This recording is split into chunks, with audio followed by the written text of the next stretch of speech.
Hello there, YouTube world. It's been a while. Um, I was asked by a friend of mine to do an Information Nation video, one that I hope people would ask me to try and do, but no one really cares about learning anything. But my mate was interested in just a video for an anime he likes called Darker Than Black. So I'm going to give some basic information for it.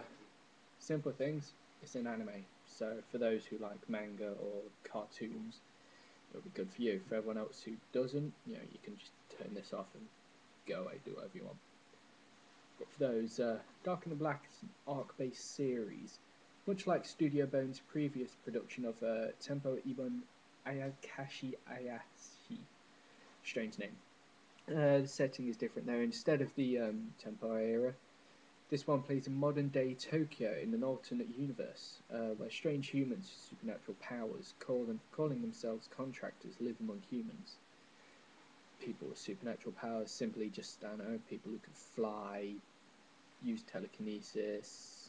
There's a few that can just generally use elements like ice, water, but still. For once, their purpose isn't to destroy mankind. Most of the time it's just to create hell. But also just to carry out their job. Contracts are generally used as, I don't know, lackeys for mafias and stuff, I'll go and kill this person, go and get this, go and kidnap them, sort of thing. Simple stuff. Darker Than Black is about a relationship between your job and your own instincts. All the characters in this series are adults who are just trying to survive in a dark and gritty environment. With pressure coming from both enemies and superiors, the interesting thing about the contractors is how they're able to make rational decisions regardless of their emotions, making this quite an intelligent series. Organizations have many layers and characters. Sorry, I'm going to make this a one-shot. Organizations have many layers and characters, have often subtle motives. Anyway, the powers of these contracts are just like the setting, full of creativity. In this series, the people with the strongest powers are actually the weakest.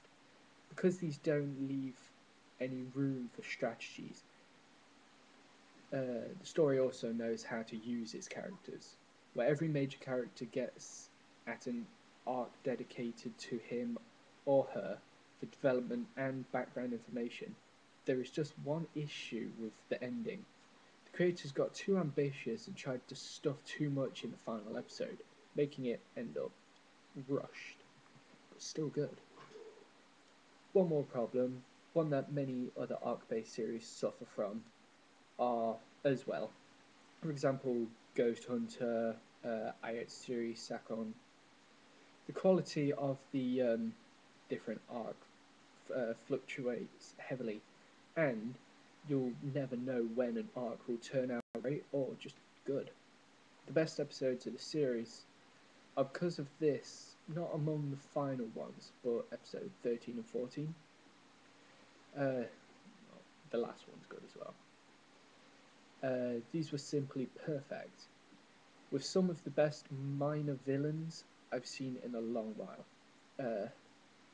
Successive arcs were good as well, but none of them really lived up to the same quality, unfortunately.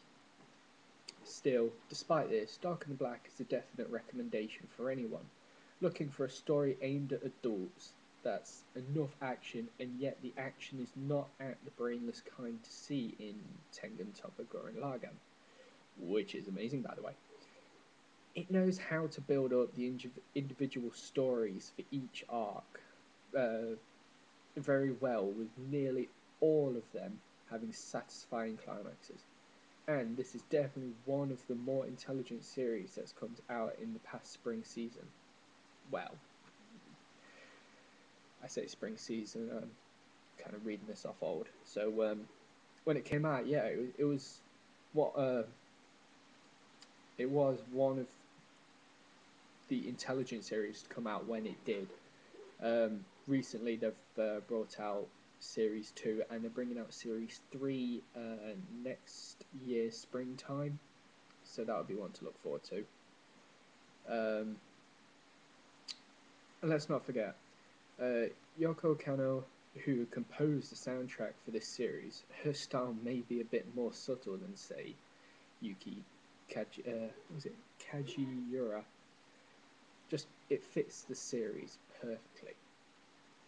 All in all, if you're after looking for something, it's got some good twists to it, you'll actually want to watch it to find out what's going on, I'd say go for it. But apart from that, it's me saying goodbye for now.